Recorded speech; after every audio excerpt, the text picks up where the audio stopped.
It's a fallacy to think that redistricting commissions can take the politics out of redistricting. Taking the politics out of redistricting is like taking the salt out of the ocean. You just can't do it. I'm Eric Wilson, managing partner of Startup Caucus, an investment fund and incubator for Republican campaign technology. Welcome to the Business of Politics show. On this podcast, we bring you into conversation with the entrepreneurs who build best-in-class political businesses, the funders who provide the capital, and the operatives who put it all together to win campaigns. Adam Kincaid joins us today. He's the executive director of the National Republican Redistricting Trust. We'll call it NRRT for the rest of the show to save some time, which is responsible for coordinating the GOP's national redistricting strategy. Adam has held a number of senior roles at the RNC, the NRCC, and RGA. And in today's episode, we dig into the actual nuts and bolts of redistricting and how it works. Adam, redistricting, as you well know, pops up onto everyone's radars every decade after a census. It certainly gets lots of attention, but it's something you've been working on for almost 5 years now. How did you overcome the challenge of getting different stakeholders like elected officials and donors to focus on this problem or challenge so early? I wish I could take credit for that. There were a lot of people for literally decades in the Republican Party pushing on leadership to create an institution, an organization focused on redistricting. For a long, long time, it was something that was housed primarily at the RNC. But then we got through McCain-Feingold, obviously at the beginning of the early 2000s, and that really cut off a lot of funding for the infrastructure around redistricting. And so when that happened, people started to become more open to creating something on redistricting, but it didn't happen through 2010. And so what happened, I was hired at the NRCC to do redistricting in 2011 and 2012. When I was hired, I was told there's going to be all this great data that could be used for redistricting. And so I walked in the NRCC on the first day and they said, well, go talk to the RNC, figure out what sort of data is available, and you can get started. And there was no data. No one had invested in the development of redistricting data. And so for the first 6 months of 2011, while maps were being drawn, we were also developing a redistricting database that we could use for drawing maps and analyzing maps. And so by the end of that cycle, we had redistricting data for only 35 out of the 50 states. Most of the at-large states were triaged out, and most of the states that were solidly Democratic controlled were triaged out. And so we really only had data for 35 states. But I don't mean a comprehensive data set.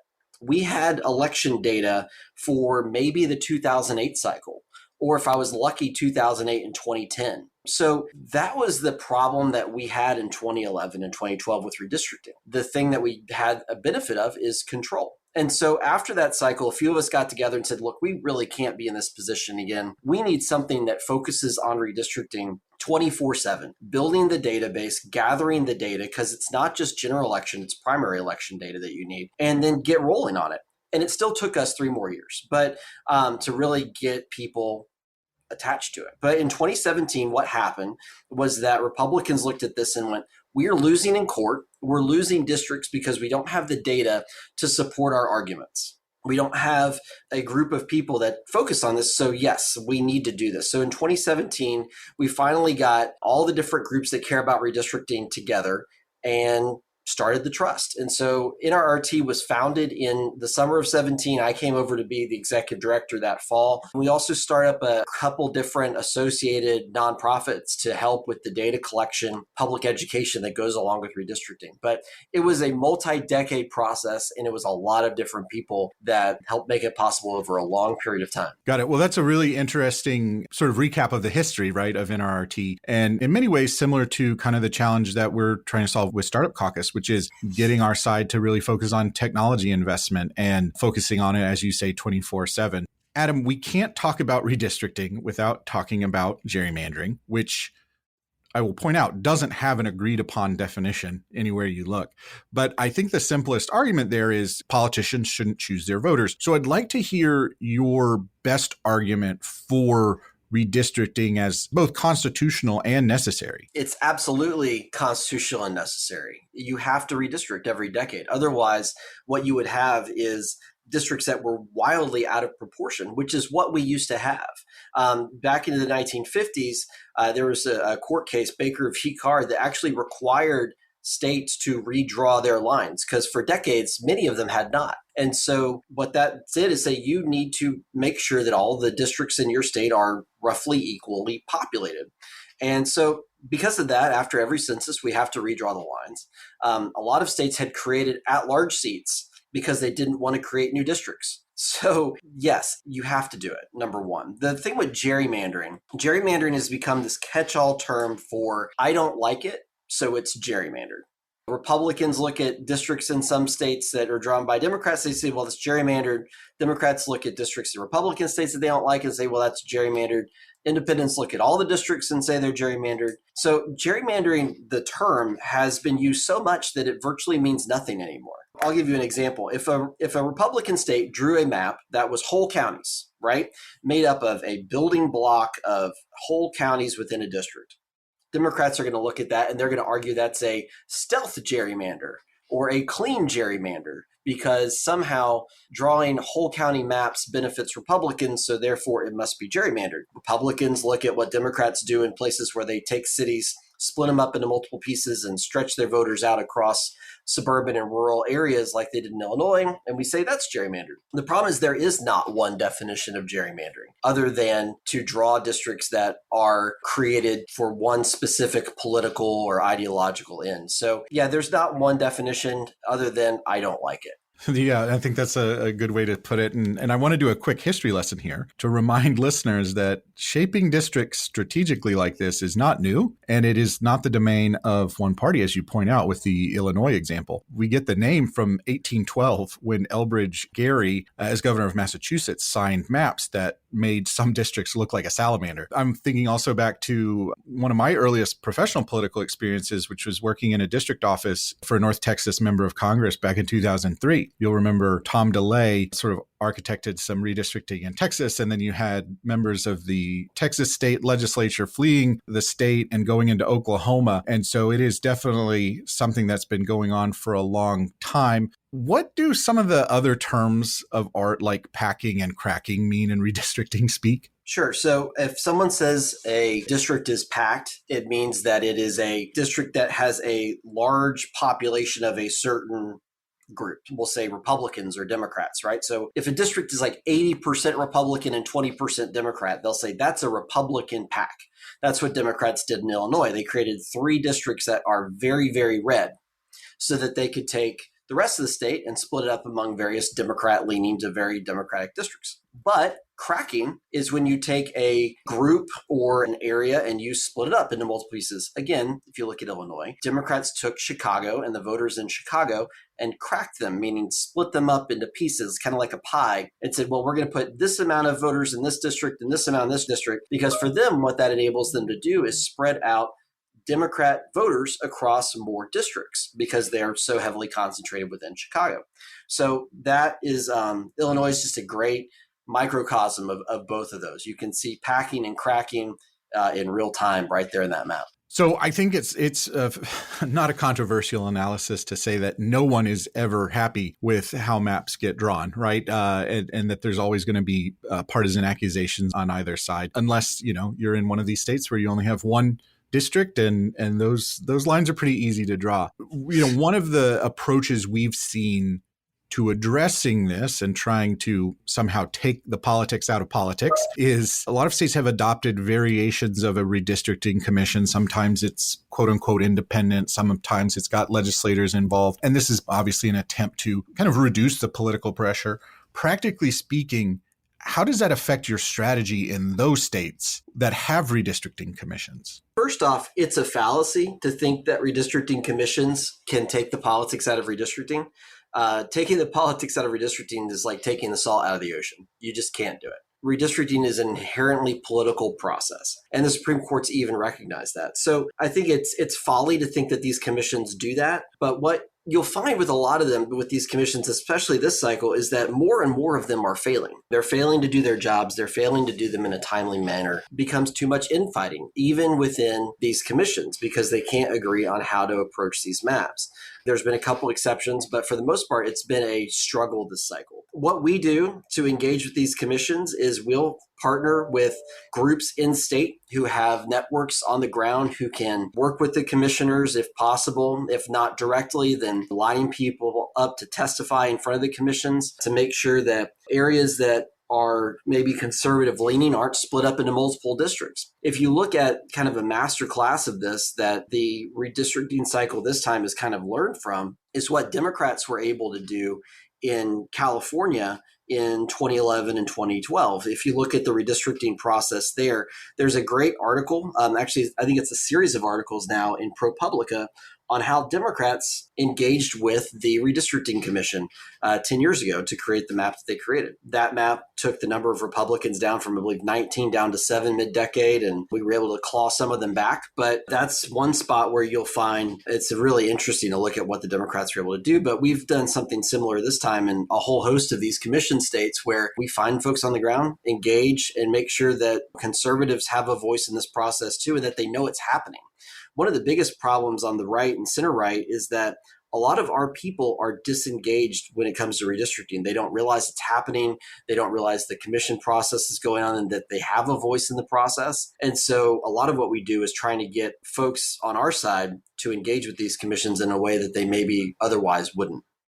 Well, and that's a good point, too. In Virginia, where you and I both live, there was the first time doing a redistricting commission. And we're, as we speak, looking at different challenges there. And we may have to have extra sets of elections. I mean, it is kind of a good case study in how the answer of commissions is not a silver bullet in impacting the redistricting process. No, redistricting commissions gerrymander too. They use political data to create political ends, and that's gerrymandering. And we saw that especially in Michigan this time, where they went out of their way to create Democrat-leaning districts on purpose. And they said from the very beginning, we want to create X number of Democrat seats, but they had to ignore the other criteria in state in order to get there.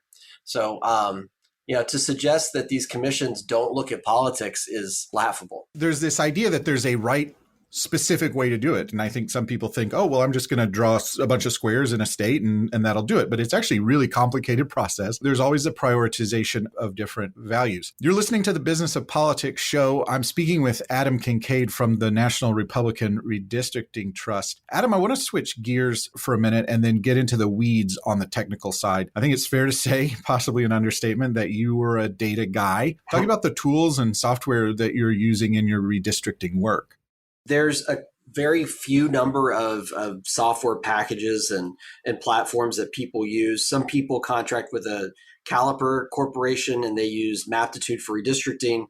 There's Autobound, there's Citygate, but Esri Redistricting has been the one that we've been happiest with this cycle. Esri obviously is this massive company that does GIS globally, and they have a redistricting solution that's been great to work with. And so, but Esri, they know what they're doing when it comes to GIS. The thing is, that's really, a lot of these companies have been doing this for a long time. The technology around redistricting isn't really on the map drawing side. It's really been the data side where things have changed on redistricting. That in the publicly available platforms that have been more interesting in the last decade that have changed this overall approach. I think those are the main ones that people are probably most familiar with. Esri and Maptitude are probably the biggest ones, but a lot of the states have used Citygate recently to do their redistricting.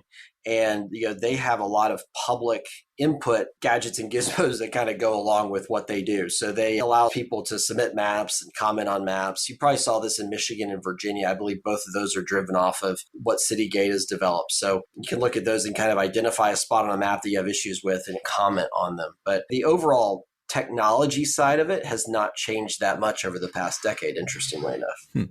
And so, Adam, for candidates, whether it's an incumbent or a challenger, what are some of the most important considerations when running in a new, let's say, substantially redrawn district? If you're a challenger or you're running an open seat, that's different. You can focus on your new district and you can get that from the state party, figure out what the boundaries are, precinct lists, all that sort of stuff. And I'd encourage any candidates to reach out to their parties to get it, or other, a lot of vendors obviously have that data now and available to them that they can educate people on. But if you're an incumbent, you're kind of pulling in two directions if you've got a new district, which is you have to represent the district you currently have, the district that elected you, and then also keep an eye toward all of these new voters that you're going to have to stand in front of in this fall.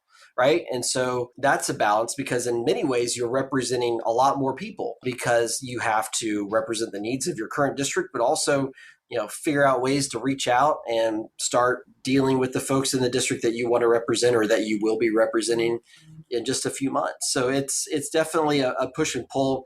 That it's a weird space for incumbents between when a map is redrawn and when you actually represent that new district. And that can be more than a year. You look at some of the districts that were finished in September of 2021, those new districts, people have been dealing with and talking to, they're not actually going to be the representatives for those districts until January of next year. So that's a pretty long lag time before you're actually representing your new district. One just sort of practical note I give to candidates is to identify who those voters are that you may not have spoken to before if you're an incumbent, and treat them as a specific segment in addition to the demographic segments that you might otherwise do. Yeah, your target universe definitely expands for a while, doesn't it? Right, because you have to educate them on, yes, I know that you voted for this person for maybe the last decade, but now I need you to vote for me. That can always be an interesting challenge for campaigns. Adam, you were also involved in redistricting strategy post 2010, as you mentioned. Has there been any changes in the data and the sophistication that we have there? I think there's a couple different major changes that we have seen over the past decade. One is kind of this proliferation of online platforms that people use to draw maps. So whether it's Dave's or Redistrictar or whatever else it might be, there's a lot of these different public platforms that people can use to engage with commissions, but also post their proposed maps on social media. That's been a big change, because 10 years ago, I think Dave's did exist 10 years ago, but it definitely wasn't the tool that it is now for a lot of folks. But the data behind redistricting is, I can't even describe how different it is now. So if you're sitting down drawing maps now in the Republican space, you have at your fingertips, or a couple calls away, a full 50-state redistricting database with general, primary, special elections. Every election that's happened in your state and your area over the past 10 years, you have access to. 10 years ago, that wasn't the case. 10 years ago, I only had voter registration data in a usable format for redistricting in about 5 to 10 states. I have it for all 50 now. And so do map drawers across the country. They have access to this data. So, that's a big thing that's changed, is just the fact that RC4 has done a Herculean task over the last 5 years to build something pretty much from scratch, which is a 50-state redistricting database that's comprehensive. I know a lot of vendors out there have also spent a lot of time and energy helping candidates identify the makeups of their new seats and, developing targeting tools that really dig into how these new districts would perform over time. What we've done is to be very intentional about what we gather, from where we gather it. We know that redistricting is going to end up in court. We know that everything's going to be litigated. And when it's litigated, we want to make sure that the data we're using is straightforward, it's clean, it's easily explainable, because we're not explaining it to other social scientists. They get it no matter what it is. We're explaining it to federal judges who don't have that same data background. So what we're trying to do is say, look, here's voter data from the voter file, here's election data from the states, and this is how we've developed these data sets, and we have the ability to explain that if need be. So what I always encourage people to do is, yes, go and look at consumer data and all that sort of stuff when you're analyzing these seats, but I think it's wise to use the data that's available publicly, and it takes a lot of work to get in a spot that you can use for redistricting because of how redistricting is done. But to use that publicly available data to actually draw the maps is really important when it comes to litigation, explaining where the data came from and how it's being used and how it's not being used. And I want to underline something in that answer, Adam, which is data, particularly around redistricting data and being able to have really good tools around that, is not the flashiest thing you could build in politics, but it's so critical because these districts are going to be in place for the next decade. It'll really have a determinative impact on not only state legislatures, but the United States Congress, the House of Representatives. And so it's one of those things where it's not flashy, it doesn't get a lot of attention, but it's super important. And so we deal with this all the time in Startup Caucus, right? Where people come to us and say, oh, what tech do we need on campaigns and what's new? And, a lot of people want to talk to me about NFTs and cryptocurrency right now. And I'm trying to explain, hey, we just really need better HR platforms and ways to connect people to jobs and get all of our data out of a bunch of different spreadsheets, right? So it's these little stuff that's not flashy, but really important. So I just want to make sure I underline that for listeners at just how critical the work you've been doing is. So now that the experience is still fresh in your mind and the ink is still drying on some maps, I'd be eager to hear what problems you see or challenges that you face that might be good opportunities for future startups or organizations to address. The NRRT and its affiliates are functionally a startup, right? We've only been around since 2017. My first two staff, when we all got together, the three of us, our first thing that we did was we went to IKEA to buy desks and ordered laptops because that's, how much from the ground up we were going here. And so building this redistricting database has been an undertaking in ways that I can't even describe. But when it comes to redistricting, the big challenge is that, and everyone who works in election data understands this, is when you're gathering election data, you're not gathering it in one format. And many times you're not gathering it from one source either. So, there's places where you might have hundreds of different jurisdictions where you're gathering this data from, or some states that still report all of their primary data in PDFs. And so I think one thing that we're definitely going to be looking at over the next couple of years is, again, you're talking about things that aren't super sexy, but super important, is optical scanning software that can do a better job of scanning some of these PDFs and figuring out how to automate this. I mean, we still have to key punch a lot of things because you can't run them through an optical scanner. So you're, key punching in precinct by precinct election data for sometimes a lot of candidates in these Democrat and Republican primaries. And I think there's a couple states, Mississippi always jumps out in my mind, where, you can request this data and they'll send you a PDF of what the results were. But then it's not just a typed PDF. It's a PDF that's clearly produced from an Excel file or something else that they've produced it from. But it also has hand notated changes to the election results because they had to go back and they did a recount or something else. Wow. And so when you start adding that up across all jurisdictions across the country, that's a lot of key punching and a lot of having to visually go through and check every page to make sure. So that's a lot of what we have to deal with. And that's something that I think we'll be looking at over the next few years, is trying to solve that problem. The other thing that we have to go back and solve is how to generate some of these historic maps, especially for state legislatures. We have a library that various people have created of every congressional district going back to the founding of the country. Those have been curated by multiple people over time. And so that exists. Legislative seats don't.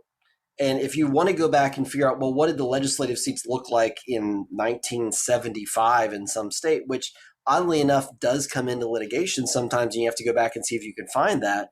It's not described by census blocks or something else. It's described by go down this street and turn left and then follow this river and then go to the county line. But then that's how they used to describe these legislative seats. And so that's something that we've got to go and solve in some places, and is go and track those down, get those bills, and then convert that somehow over time into a shapefile or a block assignment file that we could actually use to build out a library of some of these legislative seats. And we're never going to go back to the 1800s or anything, but some maps you do need for the 70s or 60s because of specific cases that they want to contend that a district has not changed in 50 years. And is that true? Don't know if it's true. We got to go find out if that's true. And that takes some time to do. Well, very interesting stuff. Sounds like some good applications for computer vision and machine learning for those out there who might have an idea. And I want to just say thank you so much to Adam for joining us and for a fascinating and timely conversation. If you enjoyed the Business of Politics show today, I'd encourage you to subscribe so you never miss an episode. And if you learned something new, I know I certainly did, please share it with a friend